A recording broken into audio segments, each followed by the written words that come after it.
কোনো বাড়িতে কোনো পরিবারে যখন কারোর জন্ম হয় তখন তা কত সুখের মুহূর্ত হয়। সেই ছোট্ট সন্তান যখন কিছুটা বড় হয় সে হাঁটার চেষ্টা করে, আর সেই প্রক্রিয়াতেও খুব বড় একটা শিক্ষা লুকিয়ে রয়েছে, ঠেলে দেওয়া। যখন আপনি হাঁটতে চান, সামনে এগোতে চান, তখন আপনি কি করেন? নিজের পায়ের তলার যে মাটি তাকে আপনি পেছনে ঠেলে দেন। ব্যাস, এই একই জিনিস তো জীবনেও শিখতে হবে। এবার যদি আপনি জ্ঞানের পথে অগ্রসর হতে চান তাহলে অজ্ঞানতাকে পেছনে সরিয়ে দিতে হবে। যদি আপনি প্রকাশের দিকে এগোতে চান তাহলে অন্ধকারকে পেছনে সরিয়ে দিতে হবে। যদি আপনি ভবিষ্যতে সফল হতে চান তাহলে অতীতের যে অসফলতাগুলিকে পেছনে সরিয়ে দিতে হবে। যে জল বইতে বইতে থেমে যায় তাকে আমরা নালা বলে থাকি, তার থেকে দুর্গন্ধ বের হয়। কিন্তু যে জল বইতেই থাকে তাকেই আমরা পবিত্র জল বলি। তাহলে আপনিও কর্ম করতে থাকুন, কখনো থামবেন না। আর আমার সাথে ভালোবেসে বলুন, রাধা রাধা। যোগাসন। যোগাসনে আসন অত্যন্ত গুরুত্বপূর্ণ। এবার আমি বলবো সবথেকে শ্রেষ্ঠ আসন কোনটি। আশ্বাস। নিজেকে আশ্বস্ত করতে থাকুন যে আমি আছি, সব ঠিক হবে, যা হচ্ছে ভালোর জন্য হচ্ছে। এই আশ্বাস আপনাকে জীবনে এমন ধনাত্মক বিশ্বাস দেবে যে আপনি বড় বড় সমস্যার সমাধান করতে পারবেন। এবার যদি কথা বলি সবথেকে কঠিন সময়ের, তাহলে সেটা হলো বিচ্ছেদের। যা মা সীতাকে সহ্য করতে হয়েছে শ্রীরামের জন্য, রাধা কৃষ্ণকেও সহ্য করতে হয়েছে। যে ব্যক্তি বিচ্ছেদের সময় সঠিক পথে চলে এসেছে সে জীবনে অনেক শ্রেষ্ঠ স্থানে অবশ্যই পৌঁছতে পারবে। এবার যদি কথা বলি সবথেকে জরুরি এবং গুরুত্বপূর্ণ সময়ের, তাহলে সেটা হলো সংযোগ। সকলকে সাহায্য করতে থাকুন। আপনি অন্যদের সাহায্য করে তাদের যত আনন্দ দিতে পারবেন ততটাই আনন্দ আপনারও জীবনে অবশ্যই আসবে। আসুন আর আমার সাথে ভালোবেসে বলুন, রাধা রাধা। কামবোধ, এটাই আপনার অন্তরের প্রথম শত্রু। বেশিরভাগ মানুষই কামবোধ বলতে লালসা বোঝেন, কিন্তু এটা সম্পূর্ণ সত্য নয়। কামের আসল অর্থ হল কামনা। এটা খুবই সহজ ব্যাপার। মনুষ্য শরীর থাকলে, মানুষের মন থাকলে এই কামনা অবশ্যই থাকবে। এবার এটাই দেখতে হবে যে এই কামনা নেতিবাচক কামনা নাকি ইতিবাচক কামনা। অন্য কারোর জিনিসে নজর দেওয়া, অন্য কোনো মানুষের উপর নজর দেওয়া, কোনো অনুচিত বস্তুর দিকে নজর দেওয়া, এই নেতিবাচক কামনা। আর এই দুষ্কামনা মানুষকে দিয়ে অপকর্ম করাবেই করাবে। তাই মনে রাখবেন, যে ব্যক্তি নিজের কামনাকে নিয়ন্ত্রণে রাখতে পারেন তিনি সঠিক পথেও থাকেন, সঠিক লক্ষ্যে পৌঁছতেও পারেন। যিনি কামনা নিয়ন্ত্রণে রাখতে পারেন না তিনি তার পথও হারিয়ে ফেলেন এবং লক্ষ্যচ্যুতও হন। তাই মনে রাখবেন, নিজের কামনাগুলিকে নিয়ন্ত্রণে রাখুন। কাম নামক এই শত্রুর ওপর বিজয় লাভ করুন। আর আমার সাথে ভালোবেসে বলুন, রাধা রাধা। মানুষ কখনো কখনো সময়কে নিয়ন্ত্রণ করতে চেষ্টা করে, কখনো কখনো সময়ের গুরুত্ব বুঝতে পারে না। এটা ভাবে যে এই কিছু মুহূর্ত কেটে যাক, একে অতিবাহিত করি, তাহলে কি বা হবে, কয়েকটা মুহূর্ত মাত্র। কিন্তু তা নয়। আজকের একটা মুহূর্ত ভবিষ্যতের অনেক বড় পরিবর্তনের ভিত হতে পারে। আজকের একটা মুহূর্ত আপনার ভবিষ্যৎকে উজ্জ্বল করে তুলতে পারে। সেই জন্য ছোট ছোট মুহূর্তগুলিকে অদেখা করবেন না। সময়কে কাজে লাগান, পূর্ণরূপে কাজে লাগান। এবার যদি আপনি কাউকে সাহায্য করতে চান আর সেই কারণেই যদি থেমে থাকেন তাহলে ঠিক আছে, কারণ আপনি কাউকে সাহায্য করে তার জীবনকে আরো ভালো করে তুলতে চাইছেন, আরো শ্রেষ্ঠ করতে চাইছেন। এই পুণ্য, এই কর্ম ফিরে আপনার কাছেই আসবে আর আপনার জীবনকে শুভ করে তুলবে। কিন্তু যদি আপনি আলস্যের কারণে থেমে থাকেন এবং কিছুই না করেন, সময় নষ্ট করেন, তাহলে কিন্তু একটাই ঘটনা ঘটবে, আপনার ভবিষ্যৎ বিপদগ্রস্ত হয়ে পড়বে, আর কিছুই নয়। সেই জন্য এটা বোঝা প্রয়োজন যে কখন থামতে হবে এবং কেন থামতে হবে। যদি আপনার থামার কারণ এবং সময় অনুচিত হয়ে থাকে, তাহলে আপনার ভবিষ্যৎ কখনোই উচিত হতে পারে না। সেই জন্য সময়কে সম্মান করুন আর পূর্ণ ব্যবহার করতে শিখুন। আর আমার সাথে ভালোবেসে বলুন, রাধা রাধা। জীবনে সবসময় সেটা হয় না যা আমরা চাই, তেমন ভাবে হয় না যেমন ভাবে আমরা চাই। এবার তাতে আমরা দুঃখ পাই, নিরাশ হয়ে পড়ি, ভাগ্যকে দোষ দিই অথবা অন্য কাউকে বা নিজেকে। কিন্তু সত্যটা কি সেটা আমাদের জানতে হবে। এই সংসার নির্মিত হয়েছে পাহাড় দ্বারা এবং পাথর দ্বারা, তাই প্রত্যেক স্থানে ছোট ছোট ছোট ছোট নুড়ি পাথর তো অবশ্যই থাকবে। এগুলো এড়িয়ে যাওয়া সম্ভব নয়, আর এই কথাটা আমরা সকলে জানি। এবার এইভাবেই আমাদের জীবনে নানান রকমের সমস্যা লেগেই থাকে। এর হাত থেকে কোনোভাবেই নিস্তার পাওয়া সম্ভব নয়। একটা সমস্যা এড়াতে যান, দ্বিতীয় চলে আসবে, দ্বিতীয় সমস্যা এড়াতে যান, তৃতীয় চলে আসবে। কিন্তু সমস্যা জীবনে থাকবেই, আর আপনাকে সাহায্য করার জন্যই থাকবে কোনো না কোনো রূপে। আপনার চারপাশে পাথর আছে, এটা আপনার উপর নির্ভরশীল আপনি কি করবেন, কোন পথে অগ্রসর হবেন এবং কিভাবে অগ্রসর হবেন। এবার দেখুন, এটা তো সবসময় সম্ভব নয় যে আপনার পদতলে ফুলের চাদর থাকবে, এটা তো অসম্ভব। সেই জন্য উচিত এটাই হবে যে আপনি পাদুকা পরিধান করে জীবনে অগ্রসর হন। এর সারমর্ম এটাই, যখনই জীবনে সমস্যা আসবে দৃঢ় হয়ে সম্মুখীন হন এবং এটা বোঝার চেষ্টা করুন যে এই সমস্যা জীবনে কেন এলো, কি শিক্ষা দিয়ে গেল। আপনার মধ্যে দোষ অবশ্যই থাকবে, তাকে গুণে পরিবর্তিত করুন। এই জীবন আরো বেশি সহজ সরল হবে এবং প্রসন্ন হয়ে বলবে, রাধা রাধা। ঈর্ষা আমাদেরই মনে বসবাস করা আরো একটা শত্রু। তবে এই শত্রু কখনো কখনো আমাদের জন্য লাভদায়কও হতে পারে, কিন্তু যদি আমরা সতর্ক না থাকি তাহলে সেটা ততটাই ঘাতক হয়ে উঠতে পারে। যদি আপনার কোনো প্রতিদ্বন্দ্বী থেকে থাকে যে এগিয়ে চলেছে, তাকে দেখে আপনার মনে ঈর্ষা উৎপন্ন হয়, আর ঈর্ষাবশত আপনি নিরন্তর চেষ্টা করতে থাকেন, পরিশ্রম করতে থাকেন সামনে এগোনোর জন্য, তাহলে তার দ্বারা আপনার বিকাশই হবে। কিন্তু যদি আপনি নিজের বিরোধীকে শেষ করতে দেওয়ার জন্য অগ্রসর হন, তাকে বিনাশ করার জন্য অগ্রসর হন, তাহলে এই ঈর্ষা প্রথমে আপনার বিনাশ অবশ্যই করবে। একটা কথা আছে, এটা পশু প্রবৃত্তি, আপনি শুধুই নিজের বিকাশের কথা ভাববেন। তিনিই হলেন প্রকৃত মানুষ, যিনি অন্য মানুষের জন্য প্রাণও দিতে পারেন। এই ঈর্ষা যদি আপনাকে বিকাশের পথে নিয়ে যেতে পারে তাহলে খুবই ভালো। যদি আপনাকে অন্য কাউকে বিনাশ করে দেওয়ার পথে অগ্রসর করে, তাহলে তার থেকে দূরে থাকাই ভালো। যেমন ধরুন, আপনার কাছে একটা সূচ আছে, যার দ্বারা আপনি ছেঁড়া কাপড়ও সেলাই করতে পারবেন বা অন্য কারোর পাত্রে ছিদ্রও করে দিতে পারবেন। আপনি কি চাইবেন, নিজের বিকাশ নাকি অন্য কারোর বিনাশ? সিদ্ধান্ত আপনারই। আসুন আর আমার সাথে ভালোবেসে বলুন, রাধা রাধা। বিষ এবং অমৃত, এর ভিত্তিতেই সংসার চক্র চলতে থাকে। যখন সমুদ্র মন্থন হয়েছিল তখন এই দুই প্রাপ্ত হয়েছিল, প্রথমে বিষ পাওয়া গেল, তারপর অমৃত। জীবন মন্থন করলেও এগুলো লাভ করা যায়। এবার এই যে বিষ, তা হলো অমৃতের থেকে অনেক বেশি শক্তিশালী এবং সেই জন্যই অনেক বেশি ঘাতকও।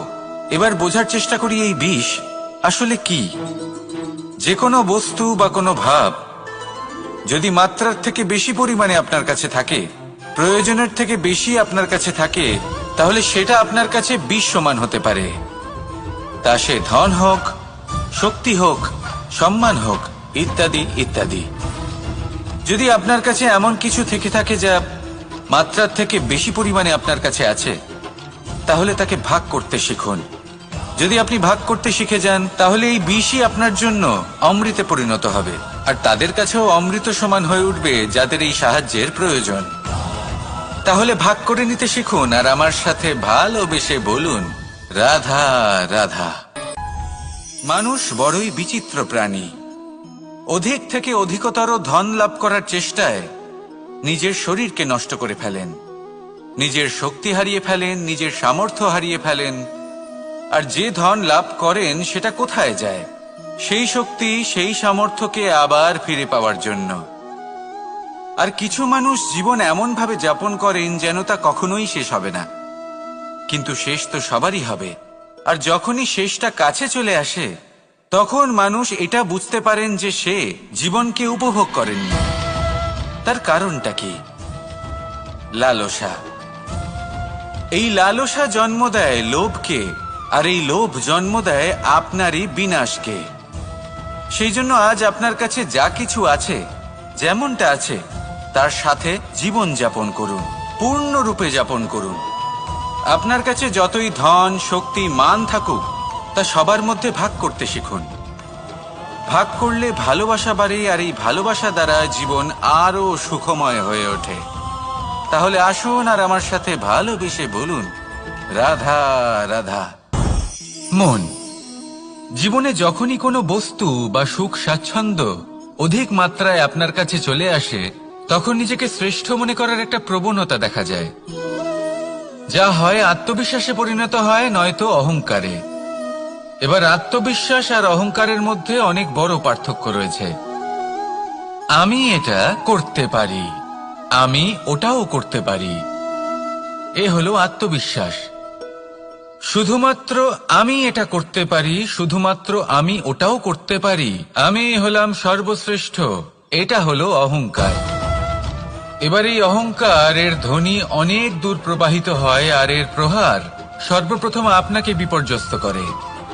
এবার এই অহংকার এর বিপরীত শব্দ হলো বিনয়, অর্থাৎ নিজের ঊর্ধ্বে উঠে অন্যের বিষয় ভাবনা চিন্তা করা, সংসারের বিষয় ভাবা।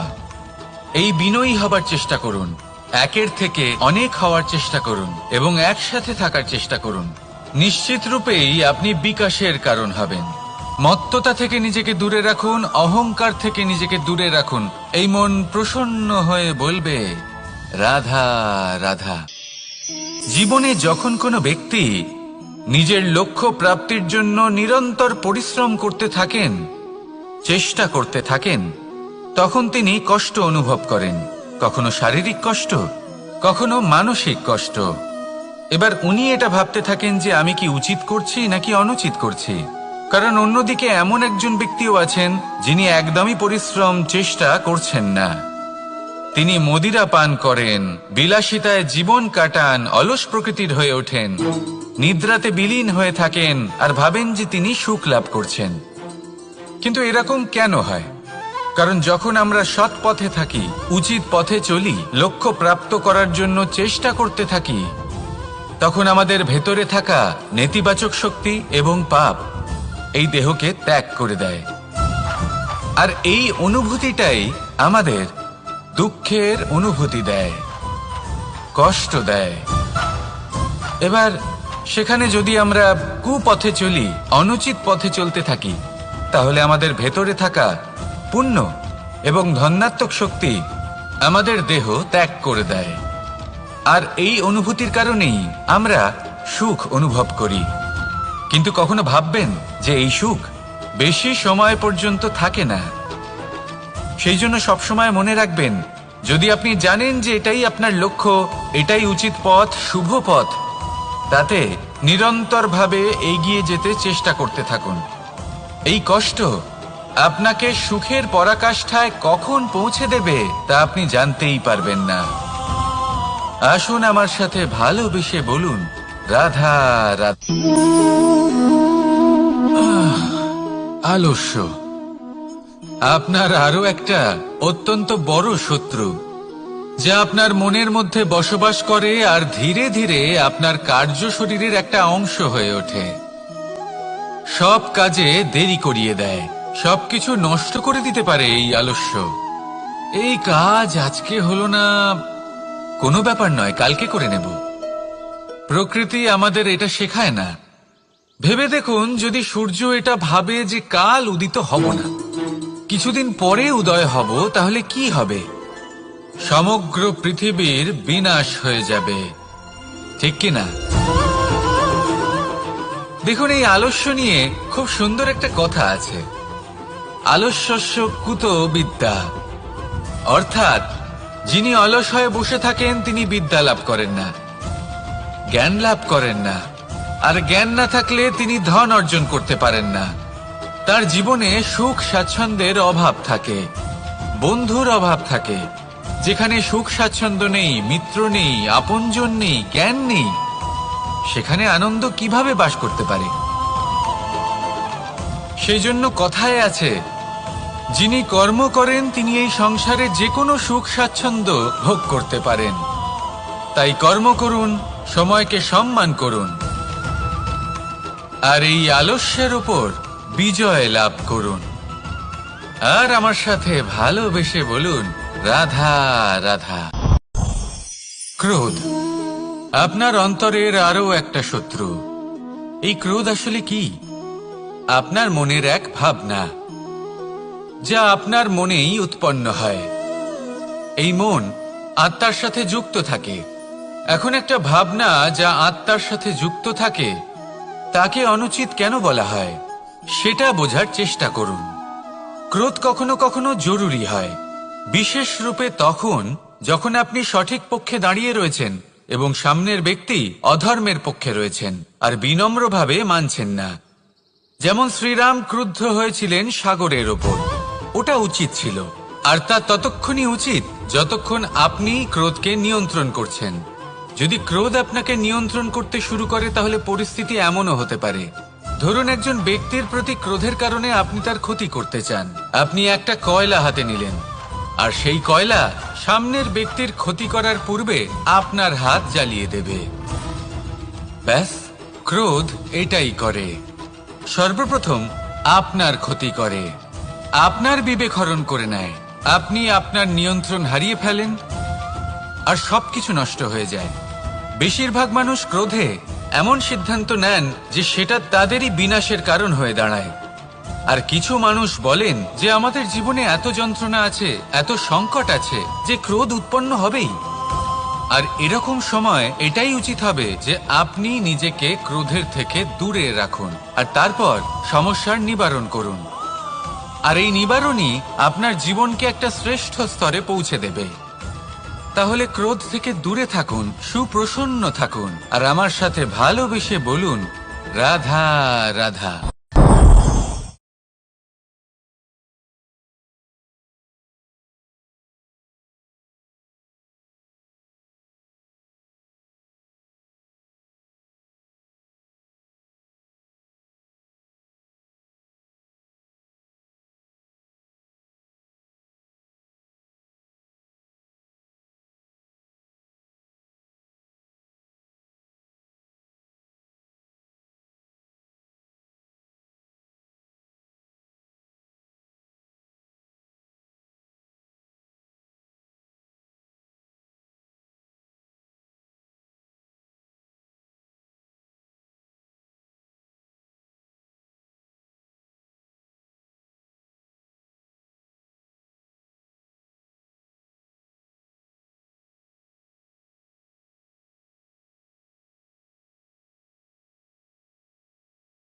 থাকে, তাহলে তারা তাদের সন্তানকে কখনো দুঃখে, চিন্তায়, যন্ত্রণায় দেখতেই পারবে না। সেই জন্য তারা সন্তানকে বেঁধে রাখতে চান একটা সুরক্ষিত ক্ষেত্রে, যেখান থেকে না তারা সংসারকে দেখতে পায়, না পরখ করতে পারে, না কিছু শিখতে পারে, না বিকট পরিস্থিতির সম্মুখীন হতে পারে। ঠিক যে কারণে তারা দুর্বল হয়ে পড়ে, অজ্ঞানী হয়ে ওঠে, তাদের বিকাশ সেখানেই স্তব্ধ হয়ে যায়, আর সেখানে প্রেম শুধুমাত্র বিকাশের পথে নিয়ে যায়। মা বাবা যদি সন্তানকে ভালোবাসেন, তাহলে তাকে ছেড়ে দেন যে যাও সংসারকে দেখো, পরখ করো, আর শেখো কিভাবে এর সাথে লড়াই করতে হবে। সেটা নিজে শেখো, নিজের শক্তি নিজেই বাড়িয়ে তোলো, নিজের পথ চয়ন করো। সেই জন্য এই মোহর শিকল ভেঙে ফেলুন আর প্রেমকে আপন করে নিন। আর এই প্রেম দ্বারাই বলুন, রাধা রাধা। লোভ আপনার অন্তরের আরো একটা শত্রু। দেখতে গেলে এটা একটা শব্দ, একটা সংস্কৃত শব্দ। লব ধাতু থেকে উৎপন্ন হয়েছে। এর অর্থ কিছু লাভ করা। কিছু লাভ করা অনুচিত নয়, আরো কিছু লাভ করাও অনুচিত নয়, কিন্তু সব থেকে বেশি আমি লাভ করব।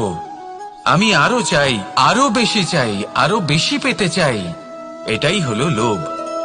আর এই লোভ যখন গ্রাস করে তখন আপনি যা পেতে চান, সে ধনই হোক বা মানই হোক, তা অর্জন করার জন্য মানুষ যে কোনো স্তরে পৌঁছে যেতে পারে।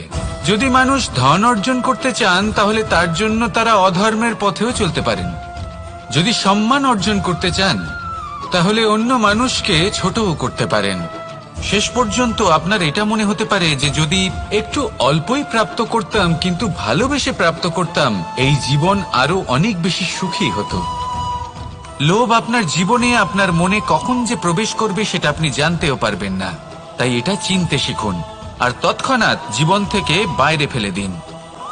যা কিছু লাভ করতে চান তা ভালোবেসে লাভ করুন, আর সেই ভালোবাসার সাথেই বলুন, রাধা রাধা।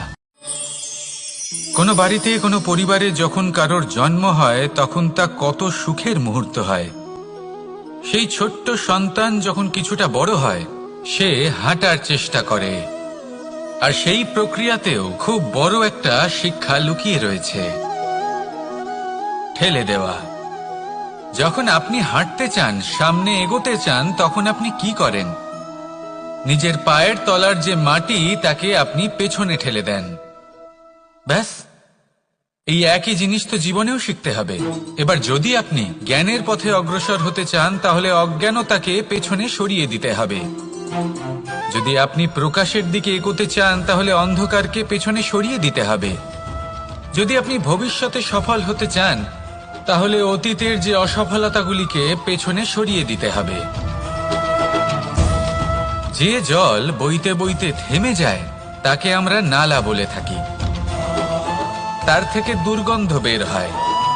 কিন্তু যে জল বইতেই থাকে তাকেই আমরা পবিত্র জল বলি। তাহলে আপনিও কর্ম করতে থাকুন, কখনো থামবেন না। আর আমার সাথে ভালোবেসে বলুন, রাধা রাধা। যোগাসন। যোগাসনে আসন অত্যন্ত গুরুত্বপূর্ণ। এবার আমি বলবো সবথেকে শ্রেষ্ঠ আসন কোনটি। আশ্বাস। নিজেকে আশ্বস্ত করতে থাকুন যে আমি আছি, সব ঠিক হবে, যা হচ্ছে ভালোর জন্য হচ্ছে। এই আশ্বাস আপনাকে জীবনে এমন ধনাত্মক বিশ্বাস দেবে যে আপনি বড় বড় সমস্যার সমাধান করতে পারবেন। এবার যদি কথা বলি সবথেকে কঠিন সময়ের, তাহলে সেটা হলো বিচ্ছেদের। যা মা সীতাকে সহ্য করতে হয়েছে শ্রীরামের জন্য, রাধা কৃষ্ণকেও সহ্য করতে হয়েছে। যে ব্যক্তি বিচ্ছেদের সময় সঠিক পথে চলে এসেছে সে জীবনে অনেক শ্রেষ্ঠ স্থানে অবশ্যই পৌঁছতে পারবে। এবার যদি কথা বলি সবথেকে জরুরি এবং গুরুত্বপূর্ণ সময়ের, তাহলে সেটা হলো সংযোগ। সকলকে সাহায্য করতে থাকুন। আপনি অন্যদের সাহায্য করে তাদের যত আনন্দ দিতে পারবেন ততটাই আনন্দ আপনারও জীবনে অবশ্যই আসবে। আসুন আর আমার সাথে ভালোবেসে বলুন, রাধা রাধা। কামবোধ, এটাই আপনার অন্তরের প্রথম শত্রু। বেশিরভাগ মানুষই কামবোধ বলতে লালসা বোঝেন, কিন্তু এটা সম্পূর্ণ সত্য নয়। কামের আসল অর্থ হলো কামনা। এটা খুবই সহজ ব্যাপার। মনুষ্য শরীর থাকলে, মানুষের মন থাকলে এই কামনা অবশ্যই থাকবে। এবার এটাই দেখতে হবে যে এই কামনা নেতিবাচক কামনা নাকি ইতিবাচক কামনা। অন্য কারোর জিনিসে নজর দেওয়া, অন্য কোনো মানুষের উপর নজর দেওয়া, কোনো অনুচিত বস্তুর দিকে নজর দেওয়া, এই নেতিবাচক কামনা। আর এই দুষ্কামনা মানুষকে দিয়ে অপকর্ম করাবেই করাবে। তাই মনে রাখবেন, যে ব্যক্তি নিজের কামনাকে নিয়ন্ত্রণে রাখতে পারেন তিনি সঠিক পথেও থাকেন, সঠিক লক্ষ্যে পৌঁছতেও পারেন। যিনি কামনা নিয়ন্ত্রণে রাখতে পারেন না তিনি তার পথও হারিয়ে ফেলেন এবং লক্ষ্যচ্যুতও হন।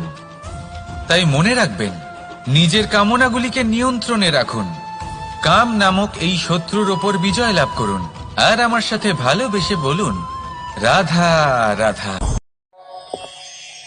মানুষ কখনো কখনো সময়কে নিয়ন্ত্রণ করতে চেষ্টা করে, কখনো কখনো সময়ের গুরুত্ব বুঝতে পারে না।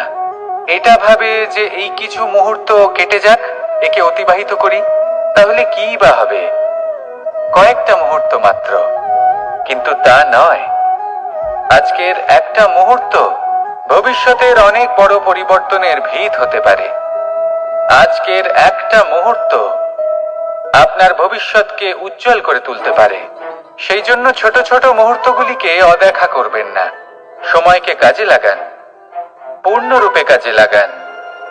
এবার যদি আপনি কাউকে সাহায্য করতে চান আর সেই কারণেই যদি থেমে থাকেন, তাহলে ঠিক আছে, কারণ আপনি কাউকে সাহায্য করে তার জীবনকে আরো ভালো করে তুলতে চাইছেন, আরো শ্রেষ্ঠ করতে চাইছেন। এই পুণ্য, এই কর্ম ফিরে আপনার কাছেই আসবে আর আপনার জীবনকে শুভ করে তুলবে। কিন্তু যদি আপনি আলস্যের কারণে থেমে থাকেন এবং কিছুই না করেন, সময় নষ্ট করেন, তাহলে কিন্তু একটাই ঘটনা ঘটবে, আপনার ভবিষ্যৎ বিপদগ্রস্ত হয়ে পড়বে, আর কিছুই নয়। সেই জন্য এটা বোঝা প্রয়োজন যে কখন থামতে হবে এবং কেন থামতে হবে। যদি আপনার থামার কারণ এবং সময় অনুচিত হয়ে থাকে, তাহলে আপনার ভবিষ্যৎ কখনোই উচিত হতে পারে না। সেই জন্য সময়কে সম্মান করুন আর পূর্ণ ব্যবহার করতে শিখুন। আর আমার সাথে ভালোবেসে বলুন, রাধা রাধা। জীবনে সবসময় সেটা হয় না যা আমরা চাই, তেমন ভাবে হয় না যেমন ভাবে আমরা চাই। এবার তাতে আমরা দুঃখ পাই, নিরাশ হয়ে পড়ি, ভাগ্যকে দোষ দিই অথবা অন্য কাউকে বা নিজেকে। কিন্তু সত্যটা কি, সেটা আমাদের জানতে হবে। এই সংসার নির্মিত হয়েছে পাহাড় দ্বারা এবং পাথর দ্বারা, তাই প্রত্যেক স্থানে ছোট ছোট ছোট ছোট নুড়ি পাথর তো অবশ্যই থাকবে। এগুলো এড়িয়ে যাওয়া সম্ভব নয়, আর এই কথাটা আমরা সকলে জানি। এবার এইভাবেই আমাদের জীবনে নানান রকমের সমস্যা লেগেই থাকে। এর হাত থেকে কোনোভাবেই নিস্তার পাওয়া সম্ভব নয়। একটা সমস্যা এড়াতে যান, দ্বিতীয় চলে আসবে, দ্বিতীয় সমস্যা এড়াতে যান, তৃতীয় চলে আসবে। কিন্তু সমস্যা জীবনে থাকবেই, আর আপনাকে সাহায্য করার জন্যই থাকবে কোনো না কোনো রূপে। আপনার চারপাশে পাথর আছে, এটা আপনার উপর নির্ভরশীল আপনি কি করবেন, কোন পথে অগ্রসর হবেন এবং কিভাবে অগ্রসর হবেন। এবার দেখুন, এটা তো সবসময় সম্ভব নয় যে আপনার পদতলে ফুলের চাদর থাকবে, এটা তো অসম্ভব।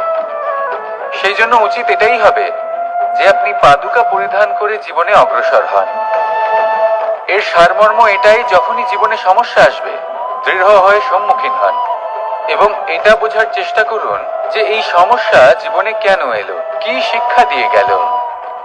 আপনার মধ্যে দোষ অবশ্যই থাকবে,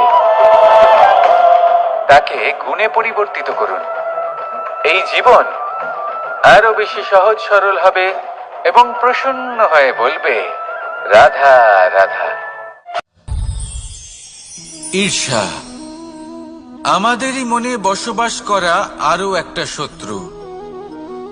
তবে এই শত্রু কখনো কখনো আমাদের জন্য লাভদায়কও হতে পারে, কিন্তু যদি আমরা সতর্ক না থাকি তাহলে সেটা ততটাই ঘাতক হয়ে উঠতে পারে। যদি আপনার কোনো প্রতিদ্বন্দ্বী থেকে থাকে যে এগিয়ে চলেছে, তাকে দেখে আপনার মনে ঈর্ষা উৎপন্ন হয়, আর ঈর্ষাবশত আপনি নিরন্তর চেষ্টা করতে থাকেন, পরিশ্রম করতে থাকেন সামনে এগোনোর জন্য, তাহলে তার দ্বারা আপনার বিকাশই হবে। কিন্তু যদি আপনি নিজের বিরোধীকে শেষ করতে দেওয়ার জন্য অগ্রসর হন, তাকে বিনাশ করার জন্য অগ্রসর হন, তাহলে এই ঈর্ষা প্রথমে আপনার বিনাশ অবশ্যই করবে। একটা কথা আছে, এটা পশু প্রবৃত্তি, আপনি শুধুই নিজের বিকাশের কথা ভাববেন। তিনিই হলেন প্রকৃত মানুষ, যিনি অন্য মানুষের জন্য প্রাণও দিতে পারেন। এই ঈর্ষা যদি আপনাকে বিকাশের পথে নিয়ে যেতে পারে, তাহলে খুবই ভালো। যদি আপনাকে অন্য কাউকে বিনাশ করে দেওয়ার পথে অগ্রসর করে, তাহলে তার থেকে দূরে থাকাই ভালো। যেমন ধরুন, আপনার কাছে একটা সূচ আছে, যার দ্বারা আপনি ছেঁড়া কাপড়ও সেলাই করতে পারবেন বা অন্য কারোর পাত্রে ছিদ্রও করে দিতে পারবেন। আপনি কি চাইবেন, নিজের বিকাশ নাকি অন্য কারোর বিনাশ? সিদ্ধান্ত আপনারই। আসুন আর আমার সাথে ভালোবেসে বলুন, রাধা রাধা। বিষ এবং অমৃত, এর ভিত্তিতেই সংসার চক্র চলতে থাকে। যখন সমুদ্র মন্থন হয়েছিল তখন এই দুই প্রাপ্ত হয়েছিল। প্রথমে বিষ পাওয়া গেল, তারপর অমৃত। জীবন মন্থন করলেও এগুলো লাভ করা যায়। এবার এই যে বিষ, তা হলো অমৃতের থেকে অনেক বেশি শক্তিশালী এবং সেই জন্যই অনেক বেশি ঘাতকও। এবার বোঝার চেষ্টা করি এই বিষ আসলে কি। যে কোনো বস্তু বা কোনো ভাব যদি মাত্রার থেকে বেশি পরিমাণে আপনার কাছে থাকে, প্রয়োজনের থেকে বেশি আপনার কাছে থাকে, তাহলে সেটা আপনার কাছে বিষ সমান হতে পারে। তা সে ধন হোক, শক্তি হোক, সম্মান হোক, ইত্যাদি ইত্যাদি। যদি আপনার কাছে এমন কিছু থেকে থাকে যা মাত্রার থেকে বেশি পরিমাণে আপনার কাছে আছে, তাহলে তাকে ভাগ করতে শিখুন। যদি আপনি ভাগ করতে শিখে যান, তাহলে এই বিষই আপনার জন্য অমৃতে পরিণত হবে, আর তাদের কাছেও অমৃত সমান হয়ে উঠবে যাদের এই সাহায্যের প্রয়োজন। তাহলে ভাগ করে নিতে শিখুন আর আমার সাথে ভালোবেসে বলুন, রাধা রাধা। মানুষ বড়ই বিচিত্র প্রাণী। অধিক থেকে অধিকতর ধন লাভ করার চেষ্টায় নিজের শরীরকে নষ্ট করে ফেলেন, নিজের শক্তি হারিয়ে ফেলেন, নিজের সামর্থ্য হারিয়ে ফেলেন। আর যে ধন লাভ করেন সেটা কোথায় যায়? সেই শক্তি, সেই সামর্থ্যকে আবার ফিরে পাওয়ার জন্য। আর কিছু মানুষ জীবন এমন ভাবে যাপন করেন যেন তা কখনোই শেষ হবে না। কিন্তু শেষ তো সবারই হবে। আর যখনই শেষটা কাছে চলে আসে, তখন মানুষ এটা বুঝতে পারেন যে সে জীবনকে উপভোগ করেননি। তার কারণটা কি? লালসা। এই লালসা জন্ম দেয় লোভকে, আর এই লোভ জন্ম দেয় আপনারই বিনাশকে। সেই জন্য আজ আপনার কাছে যা কিছু আছে, যেমনটা আছে, তার সাথে জীবন যাপন করুন, পূর্ণরূপে যাপন করুন। আপনার কাছে যতই ধন, শক্তি, মান থাকুক, তা সবার মধ্যে ভাগ করতে শিখুন। ভাগ করলে ভালোবাসা বাড়ে, আর এই ভালোবাসা দ্বারা জীবন আরো সুখময় হয়ে ওঠে। তাহলে আসুন আর আমার সাথে ভালোবেসে বলুন, রাধা রাধা। মন। জীবনে যখনই কোনো বস্তু বা সুখ স্বাচ্ছন্দ্য অধিক মাত্রায় আপনার কাছে চলে আসে, তখন নিজেকে শ্রেষ্ঠ মনে করার একটা প্রবণতা দেখা যায়, যা হয় আত্মবিশ্বাসে পরিণত হয়, নয়তো অহংকারে। এবার আত্মবিশ্বাস আর অহংকারের মধ্যে অনেক বড় পার্থক্য রয়েছে। আমি এটা করতে পারি, আমি ওটাও করতে পারি, এ হলো আত্মবিশ্বাস। শুধুমাত্র আমি এটা করতে পারি, শুধুমাত্র আমি ওটাও করতে পারি, আমি হলাম সর্বশ্রেষ্ঠ, এটা হলো অহংকার। এবার এই অহংকার, এর ধ্বনি অনেক দূর প্রবাহিত হয়, আর এর প্রহার সর্বপ্রথম আপনাকে বিপর্যস্ত করে। এবার এই অহংকার, এর বিপরীত শব্দ হলো বিনয়, অর্থাৎ নিজের ঊর্ধ্বে উঠে অন্যের বিষয় ভাবনা চিন্তা করা, সংসারের বিষয়ে ভাবা। এই বিনয়ী হবার চেষ্টা করুন, একের থেকে অনেক হওয়ার চেষ্টা করুন এবং একসাথে থাকার চেষ্টা করুন। নিশ্চিত রূপেই আপনি বিকাশের কারণ হবেন। মত্ততা থেকে নিজেকে দূরে রাখুন, অহংকার থেকে নিজেকে দূরে রাখুন। এই মন প্রসন্ন হয়ে বলবে, রাধা রাধা। জীবনে যখন কোনো ব্যক্তি নিজের লক্ষ্য প্রাপ্তির জন্য নিরন্তর পরিশ্রম করতে থাকেন, চেষ্টা করতে থাকেন, তখন তিনি কষ্ট অনুভব করেন, কখনো শারীরিক কষ্ট, কখনো মানসিক কষ্ট। এবার উনি এটা ভাবতে থাকেন যে আমি কি উচিত করছি নাকি অনুচিত করছি। কারণ অন্যদিকে এমন একজন ব্যক্তিও আছেন যিনি একদমই পরিশ্রম, চেষ্টা করছেন না। তিনি মদিরা পান করেন, বিলাসিতায় জীবন কাটান, অলস প্রকৃতির হয়ে ওঠেন, নিদ্রাতে বিলীন হয়ে থাকেন আর ভাবেন যে তিনি সুখ লাভ করছেন। কিন্তু এরকম কেন হয়? কারণ যখন আমরা সৎ পথে থাকি, উচিত পথে চলি, লক্ষ্য প্রাপ্ত করার জন্য চেষ্টা করতে থাকি, তখন আমাদের ভেতরে থাকা নেতিবাচক শক্তি এবং পাপ এই দেহকে ত্যাগ করে দেয়। আর এই অনুভূতিটাই আমাদের দুঃখের অনুভূতি দেয়, কষ্ট দেয়। এবার সেখানে যদি আমরা কুপথে চলি, অনুচিত পথে চলতে থাকি, তাহলে আমাদের ভেতরে থাকা পুণ্য এবং ধনাত্মক শক্তি আমাদের দেহ ত্যাগ করে দেয়। আর এই অনুভূতির কারণেই আমরা সুখ অনুভব করি। কিন্তু কখনো ভাববেন যে এই সুখ বেশি সময় পর্যন্ত থাকে না। সেই জন্য সবসময় মনে রাখবেন, যদি আপনি জানেন যে এটাই আপনার লক্ষ্য, এটাই উচিত পথ, শুভ পথ, তাতে নিরন্তরভাবে এগিয়ে যেতে চেষ্টা করতে থাকুন। এই কষ্ট আপনাকে সুখের পরাকাষ্ঠায় কখন পৌঁছে দেবে তা আপনি জানতেই পারবেন না। আসুন আমার সাথে ভালোবেসে বলুন, রাধা রাধা। আলস্য আপনার আরো একটা অত্যন্ত বড় শত্রু, যা আপনার মনের মধ্যে বসবাস করে আর ধীরে ধীরে আপনার কার্য শরীরের একটা অংশ হয়ে ওঠে। সব কাজে দেরি করিয়ে দেয়, সবকিছু নষ্ট করে দিতে পারে এই আলস্য। এই কাজ আজকে হলো না, কোনো ব্যাপার নয়, কালকে করে নেব। প্রকৃতি আমাদের এটা শেখায় না। ভেবে দেখুন, যদি সূর্য এটা ভাবে যে কাল উদিত হব না, কিছুদিন পরে উদয় হব, তাহলে কি হবে? সমগ্র পৃথিবীর বিনাশ হয়ে যাবে, ঠিক কিনা? দেখুন, এই আলস্য নিয়ে খুব সুন্দর একটা কথা আছে, আলস্যস্য কুত বিদ্যা।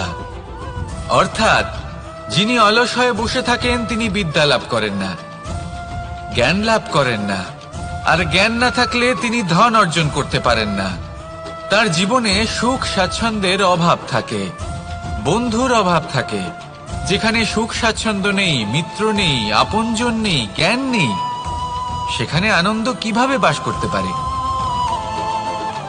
সেই জন্য কথায় আছে, যিনি কর্ম করেন তিনি এই সংসারে যে কোনো সুখ স্বাচ্ছন্দ্য ভোগ করতে পারেন। তাই কর্ম করুন, সময়কে সম্মান করুন, আর এই আলস্যের উপর বিজয় লাভ করুন। আর আমার সাথে ভালোবেসে বলুন, রাধা রাধা। ক্রোধ আপনার অন্তরের আরো একটা শত্রু। এই ক্রোধ আসলে কি? আপনার মনের এক ভাবনা, যা আপনার মনেই উৎপন্ন হয়। এই মন আত্মার সাথে যুক্ত থাকে। এখন একটা ভাবনা যা আত্মার সাথে যুক্ত থাকে, তাকে অনুচিত কেন বলা হয় সেটা বোঝার চেষ্টা করুন।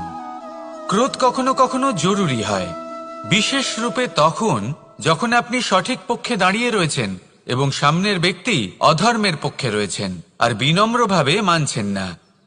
যেমন শ্রীরাম ক্রুদ্ধ হয়েছিলেন সাগরের ওপর, ওটা উচিত ছিল। আর তা ততক্ষণই উচিত যতক্ষণ আপনি ক্রোধকে নিয়ন্ত্রণ করছেন।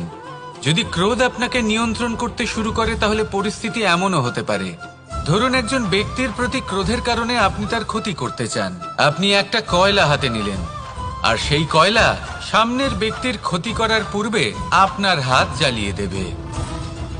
ব্যাস, ক্রোধ এটাই করে, সর্বপ্রথম আপনার ক্ষতি করে, আপনার বিবেক হরণ করে নেয়।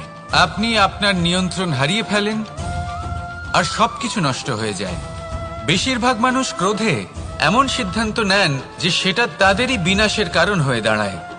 আর কিছু মানুষ বলেন যে আমাদের জীবনে এত যন্ত্রণা আছে, এত সংকট আছে, যে ক্রোধ উৎপন্ন হবেই। আর এরকম সময় এটাই উচিত হবে যে আপনি নিজেকে ক্রোধের থেকে দূরে রাখুন আর তারপর সমস্যার নিবারণ করুন। আর এই নিবারণই আপনার জীবনকে একটা শ্রেষ্ঠ স্তরে পৌঁছে দেবে। তাহলে ক্রোধ থেকে দূরে থাকুন, সুপ্রসন্ন থাকুন, আর আমার সাথে ভালোবেসে বলুন, রাধা রাধা।